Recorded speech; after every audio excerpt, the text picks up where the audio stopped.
Amakuru yacu tugiye gukomeza muri Repubulika ya Demokarasi ya Kongo. Amakuru ari kuvugwa muri Repubulika ya Demokarasi ya Kongo ni intambara ikomeje guhuza uruhande rwa leta FARDC, Wazalendo ndetse na Mai Mai n'igisirikare cy'Abarundi ndetse n'igisirikare cya M23 gikomeje kwirwanaho ndetse gikomeje kugabwaho ibitero mu mujyi wa Goma no mu nkengero zabyo. Wakibaza ngo ni gute byagenze kugira ngo M23 yongere gushiduka bongeye kugera ku nkengero za Goma ndetse na Bukavu, ku buryo Wazalendo isigaye yigira mu mujyi wa Goma uko yiboneye. Ni amakuru njye kugezaho muri kano kanya tariki 13 z'ukwezi kwa kane mwaka wa 2025. Icyo usabwa ni ugukanda subscribe kandi ukunzogera kugira ngo ujye uhora ureba amakuru yacu ya buri munsi. Goma M23 yarasanye na FARDC. Amakuru aturuka mu mujyi wa Goma mu ntara ya Kivu y'Amajyaruguru aravuga ko ijoro ryakeye habayeho kurasana hagati y'inyeshyamba zo mu mutwe wa M23 n'ihuriro ry'ingabo za leta ya Repubulika Iharanira Demokarasi ya Kongo. Mu masaha 5 z'ijoro nibwo imirwano y'impande zombi yatangiye. Ni imirwano yatangiriye mu gace Kandosho mbere yo gukwira mu bindi bice by'uriya mujyi nk'uko amakuru abivuga. Mu ijoro ryakeye urusaku rw'imbunda n'intoya ndetse n'ibiturika by'ibisasu byumvikanye mu duce twa Ndosho, Mugunga ndetse no mu bice bya teritwari ya Nyiragongo. Amakuru yemezwa na M23 avuga ko iriya mirwano yadutse nyuma y'uko ingabo za FARDC n'abarwanyi ba Wazalendo bageragezaga kwisubiza umujyi wa Goma maze hafi amezi 3 ugenzurwa na M23. Ubwo imirwano yamaze amasaha menshi yari irimbanyije ihuriro rya FC23.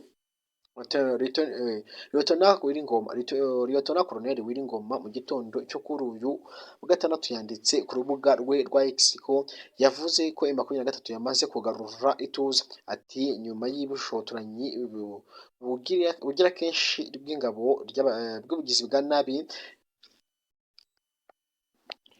hari hajemo akabazo k'umuriro, reka dusubukure. Liyetona Koloneli Wiringoma mu gitondo cyo kuri uyu ku cyumweru yanditse ku rubuga rwe rwa X yavuze ko M23 yamaze kugarura ituze. Ati nyuma y'ubushotoranyi bugira kenshi bw'ihuriro ry'abagizi ba nabi FARDC, FDLR, Wazalendo mu bice bitandukanye bya Goma no mu nkengero zayo, ibintu byasubiye mu buryo ndetse ituze riraganje.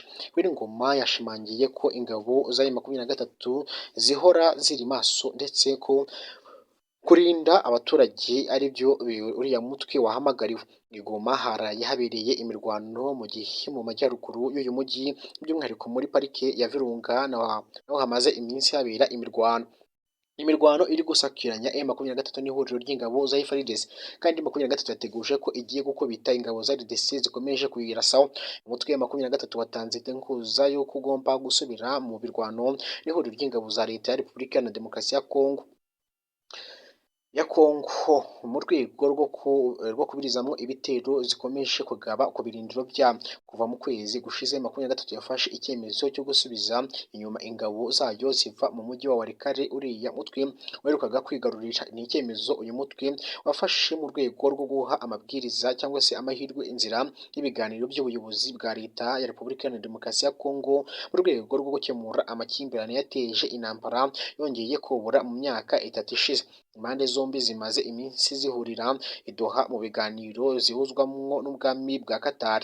M23 cyakora ivuga ko mu gihe yabayeho ihagaritse imirwano ihuriro ry'ingabo za leta rigizwe na FARDC, FDLR na Mai Mai, Wazalendo n'ingabo z'u Burundi zikomeje kwica agahinge ndetse no guhonyora uburenganzira bwa muntu. Umuvugizi w'uyu mutwe Lorenzo Kanyuka mu itangazo yasohoye yamaganye kuba ingabo za leta Kinshasa zarigaruriye umujyi wa Walikale zinasahura umujyi wa Walikale nyuma y'uko twari tumaze kuvanamo ingabo zacu. M23 kandi yemeje ko ingabo za leta zimaze iminsi zigaba ibitero byinshi mu duce dutuwe cyane n'abaturage ndetse no ku birindiro byayo biherereye muri za teritwari za Masisi na Walikale na Walungu. Ishinja kandi ingabo za leta Kinshasa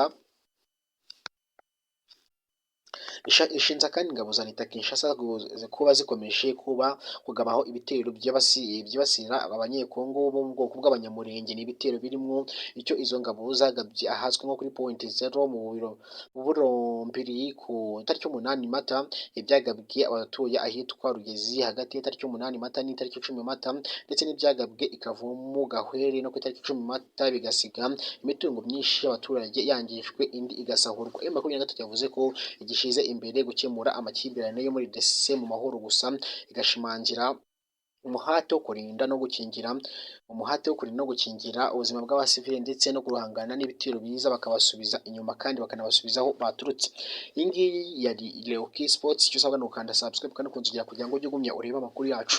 Natangiye mbaza ngo M23 muri ino minsi irimo biragendekera gute ko itari kubasha kurwana nk'uko mbere yakoraga, ese niki kiri gutuma FARDC irimo iregera cyane, imaze kumwa kuyambura umujyi 8 ndetse na Goma irimo inayigabaho amajanja ndetse na Bukavu. Bivuze ko rero iyi mijyi irinzwe cyane kurusha ahandi hantu hose kubera ko ariho M23 isa nkaho ifite nk'iturufu yo kugira ngo ibe yaganira cyangwa se yafata cyangwa se yaganira na Repubulika Iharanira Demokarasi ya Kongo. Uko bimeze ku ruhande rwa Repubulika ya Demokarasi ya Kongo rero, imirwano yo irarimbanyisha hagati y'ingabo za leta ndetse n'ihuriro ry'ingabo za FC23 zikomeje kurwana n'ingabo za leta umunsi ku wundi. Ndagushimiye cyane we twajya kubona ko gukora ku munota wa mbere bano byo kurya amafaranga ndetse n'ubuzima buzima.